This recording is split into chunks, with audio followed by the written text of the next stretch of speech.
welcome once again. My name is Wes, and welcome to the Magna Carta Sports Network. We're back once again to go over some games that happened last night in the NBA. It was a good showing for a number of different teams. Also, it's kind of disappointing for some others. We had some other news that happened with the Minnesota Timberwolves and some bit of discussion that's going on right now between the leaders. So we'll go over that stuff here in just a moment. If you haven't before, please like, share, and subscribe to get daily updates on games, recaps, and total just discussion in terms of latest topics in terms of sports. Without further ado, let's get this started. So tonight, one of the better games that were on was the New Orleans Pelicans versus the Dallas Mavericks. These two teams that are both on the ascension. They've made some additional additions this year. Dallas has added Christian Wood, very talented 6'10" player. That's a double-double waiting to happen. New Orleans has regained Zion Williamson. Their team did excellent last year in the playoffs after a rough start to the regular season, but now are looking to have greater expectations. It's amazing what guard play does during the regular season, and New Orleans has a ton of it.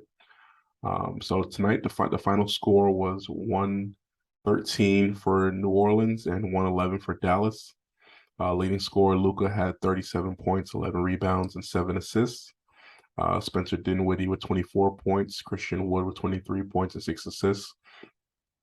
On the other side, 8 different New Orleans players scored in double figures, and this is something that's gonna resonate with the New Orleans Pelicans all year long. They had 8 players score in double figures tonight, but at the same time they were missing their 2 top scorers in Zion Williamson and Brandon Ingram. So as you can see, they're a very deep team. They are loaded on the wings. They have athletes up and down the roster, and strong guard play. They have CJ McCullum. They have the young man's name. It skips me right now, but 3 overall good guards that can all shoot the 3. They all defend. They all do things very well. As the regular season goes along, what you're looking for is a number of bodies that can contribute. Remember in 2016 when the Warriors were on their run, they were about 12 people deep. They would sub in and out 5-man groups, and each group were contributing players. Their bench players can go and start on different teams, and that right now is what the New Orleans Pelicans are now showing. It'll be interesting to see how well and how dominant Zion, Ingram, and McCullum can be. If Zion is able to be a top 10 basketball player, Brandon Ingram again continues his all-star level play, and CJ McCollum just continues to be an excellent scoring guard and an overall leader, then this team has a chance to be one of the 3 best teams in the Western Conference. A lot of nights in the NBA, you're playing 82 games, you're showing up, and some teams tired, and it's a matter of who has the most bodies to play. It's a matter of who is able to get up and down, and with so many different players that they've added over the years. Again, they have the Lakers pick coming here either this year or next year, depending on what they want to do. So if the Lakers end up, having a terrible season, New Orleans could potentially have another lottery pick that they could trade, that they could add to their roster just for more depth. But they are doing some amazing things right now, and overall, they're going to be a team that's not going to be no one's going to want to face later on in the year with how much explosive and how well they're coached. Dallas, on the other hand, is a team that is centered largely around Luka. It's amazing to see what he has been able to do when he largely looks to be out of shape. He looks like he's got done hanging out with some friends, and then he put on a jersey. He went out and played.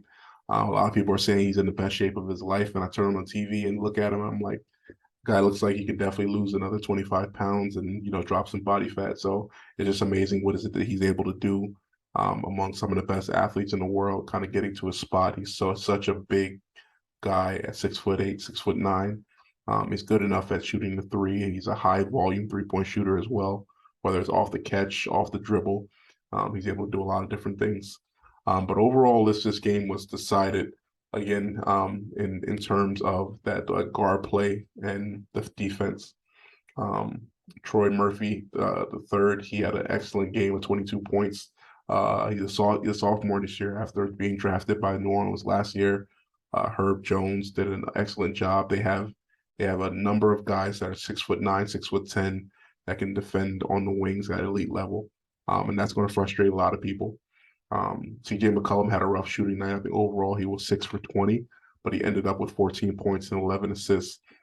And when you have situations where Brandon Ingram and Zion Williamson are out, it's not so much about how great your shooting percentage is, but it's a matter of being able to get shots up when you're playing against a good defense. So as he's getting up shots, he's drawing up 2 and 3 men to him, and as they're being drawn to him, he's then able to the teammates Valanciunas and all these other guys are able to crash the boards and get easier rebounds because of so much attention that he draws. So CJ McCollum learned a ton from Damian Lillard. He's not as overall explosive in terms of scoring, but he's just a steadying, calm force that allows everyone else to do what they do while taking on the best and the worst at all times from the team. My guess for Dallas this year is that they're in need as much as great as Luka is. They need another guard. Dinwiddie has done great and everything, but you need someone who can chase defensively, who can chase other teams' guards, and they just aren't athletic enough at that point guard position for defense and different things like that. So they're going to have a rough. They're going to win games, they're going to lose games, but overall they're going to probably end up somewhere in that 4th to 6th position. And then go into the playoffs. Again, they're always going to be a tough matchup in the playoffs when you have a player like Luka, who has a lot of the LeBron qualities where he's able to go just to a different level in those series. I think overall he's had 3 playoff runs so far, and he's basically been unguardable in all of them. So it'd be great just having him take a step back a bit in the regular season. Instead of averaging 28 or 29 points a game, maybe average 26 or 20, 25 or 26 points a game, get a little bit of extra rest and just focus. I think watch Giannis, and he's able to play 36 or 37 minutes a night, but his coach allows him to keep his minutes around 29 to 30 minutes or less, and that allows him to ratchet up his time once he gets into the playoffs. So it'll be interesting seeing what goes on there between these two teams. Both are going to be in the playoff hunt, doing some great things, and we'll see how things turn out for them. The second game that was on tonight was the Golden State versus the Phoenix Suns game. The final score for that game was 105 for Golden State to 134 for Phoenix. Golden State ended up having a rough third quarter and fourth quarter, and they ended up getting blown out there in Phoenix. So there was an interesting back and forth sometime in the third quarter between Devin Booker and Klay Thompson, doing a bit of trash talking with each other, and Klay ended up getting ejected. A little bit is a build up overall, as Klay is still trying to find his way back. He didn't play many minutes during the preseason. The team traveled to Japan. He didn't travel with them. So he's still looking to get his legs underneath him. Overall, when you tear your ACL and then also tear have an Achilles tear as well, you're going to have some lingering issues. And although he's a great defender, he's been able to really tone his body. He's a good shooter. He's still not back to the player that he once was, and likely he won't be able to get back to that form. He's in his 30s now. I believe he's 33 or 34. So this is going to be an interesting process now as Jordan Poole is looking to take a step forward more and more. We'll see how the team plays and how they decide to do with Klay Thompson as they move forward. But I think overall he has made his stance. He's done a pretty good job overall for the team. He's first ballot Hall of Famer for sure. So it'll be interesting to see if how willing he is to come off the bench, possibly. But Jordan Poole, again, after the whole Draymond incident, he has shown himself to be a consummate professional, being able to continue coming off the bench after making, you signed a contract for $35 million a year, but you're still willing to put with the team first in that situation. Will be interesting. In terms of scoring tonight, Steph Curry had 21 points, 7 rebounds, 8 assists.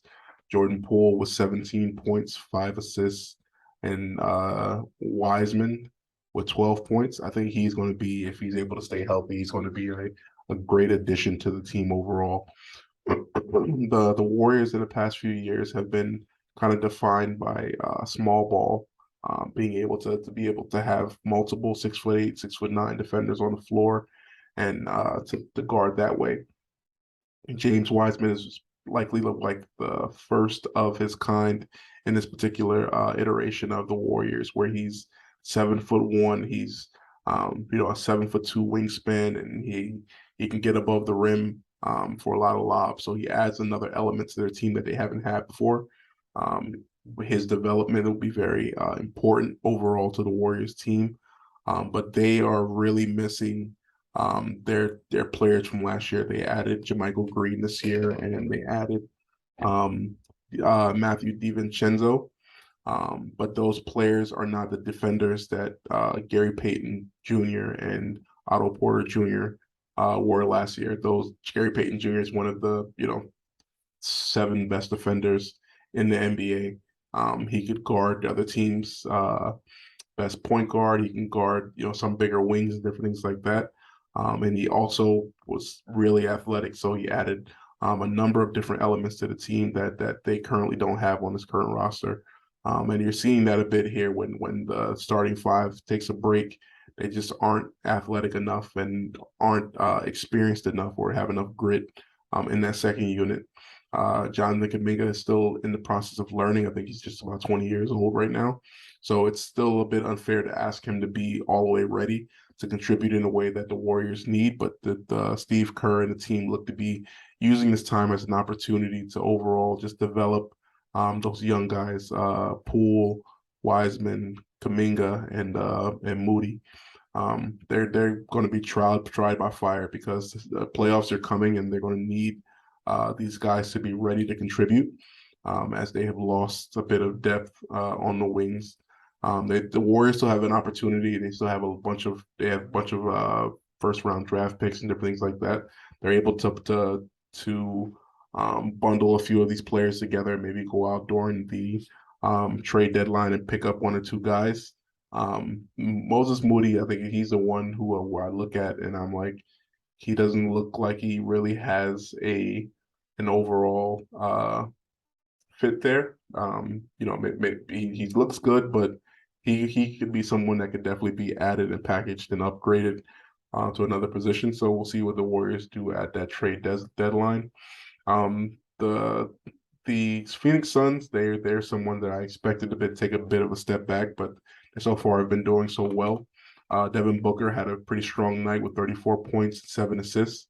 In that third quarter, he kind of erupted after that back and forth with Klay Thompson. So he is, when he's hot, he can score with the best players in the NBA. Chris Paul had another steady night, 16 points and 9 assists, and DeAndre Ayton with 16 points and 14 rebounds. But the issue that I see long term with them is that Chris Paul over the years have had his struggles in the playoffs, whether it's injury or overall just looking worn down as the playoffs go. He has the ball in his hands a lot during the regular season. They would do well if they could get another playmaker, high level. They have Cameron Payne right now, but he's solidly a backup player. They would be great for them to have another starting level guard on their team, who could take a lot of minutes off of Chris Paul. He's done a great job in his career. He just passed the 11,000 assist mark. Has done some amazing things, as in that point guard position. But overall, I think he'd be better served right now as kind of in the transitioning period of training his replacement. He has a few years left on his career on his contract, but overall, if the team wants to do some more in the playoffs, they're going to have to get someone else in there that will help to get that done. We'll see how it goes. Again, it's the second week of the regular season so far, but you can definitely see again when you look at the Phoenix Suns. They may be a good regular season team, but they aren't really built to do much in the playoffs. So we'll see how that goes. An exciting game also was the Washington Wizards versus Detroit Pistons. Detroit has a lot of young, talented players, and they will uh, eventually have time to develop and to grow. They had their number one draft pick last year, Cade Cunningham. This year they had Jaden Ivey and a number of other players, but it's going to be a process as those guys are learning how to win. Dwayne Casey is an excellent coach in terms of development of young players. They picked up Bogdan Bogdanovic in the offseason, and he had a good game tonight with 25 points. But Washington is more a team full of developed veterans at this point. So Kyle Kuzma had 26 points last night. Bradley Beal didn't really need to do as much. He had 13 points, and Porzingis finished with 20 points and 7 rebounds. They have a number. They've done a great job of adding, wings, and that's something I talk about a lot. Is that your team is going to be best when you can have the majority of your roster between 6'9" and 6'6", and mostly athletes. And the Wizards front office has done an excellent job of adding those players to their team. So they're able to run. They're very interchangeable with their lineups. They have the Roy Hachimura, who's returned to their team. He looks like a baby Kawhi Leonard. So he's very physical, can shoot the ball, put the ball on the floor some. So it'll be interesting to see what the Wizards do this year. Overall, if they're able to stay healthy, I do believe that they are a playoff team. But it is going to be very competitive in that Eastern Conference. Yeah, so the Wizards, they have a few players. Will Barton coming off the bench, he's a good player in that position. If anything happens to Bradley Beal, Barton could definitely step in and takes up minutes where he's scoring points there. But the team's overall just constructed well, and we'll see how again they fare. They're a bit of a step down from the lead from the conference's top, whether it's the Bucks, it's the Boston Celtics. They're maybe on par in terms of overall chemistry with the Nets, but they lack that overall star power that the Nets do have. So we'll see how that goes. So interesting honorable mention for tonight was the Minnesota Timberwolves are having a bit of a rough start. Not exactly what they expected. And they are, kind of looking for their identity. They lost Pat Beverly last year. They lost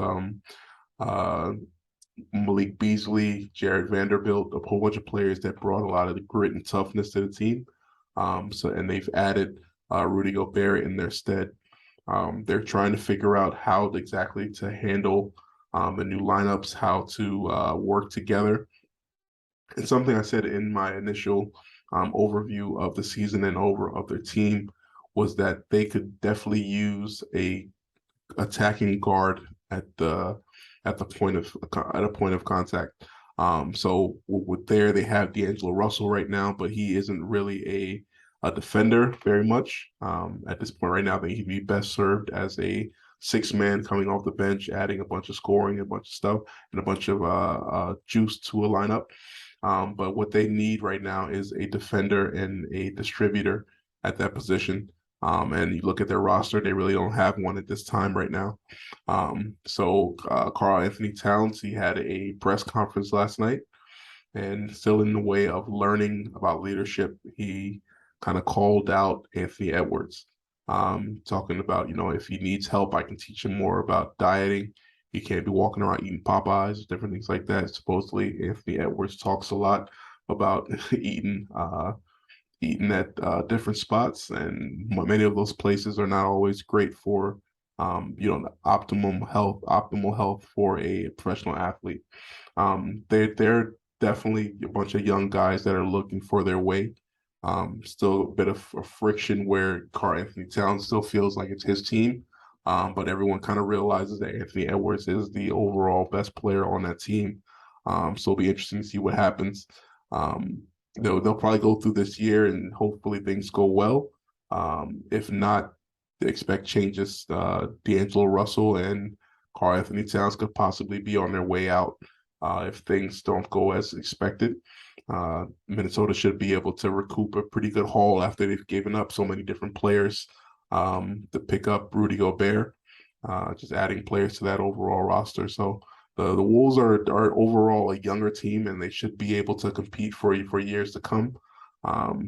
Possibly trading those two players could add a number of intrigue overall to their team long term. There's a number of games on tonight, so I'll be back on just in terms of giving my analysis, thoughts, and comparisons to different things, and we'll see how we go from there.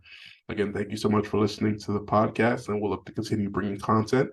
Any questions or comments, please leave a message in the comment section, and we'll look to see you on the next episode. Have a good night.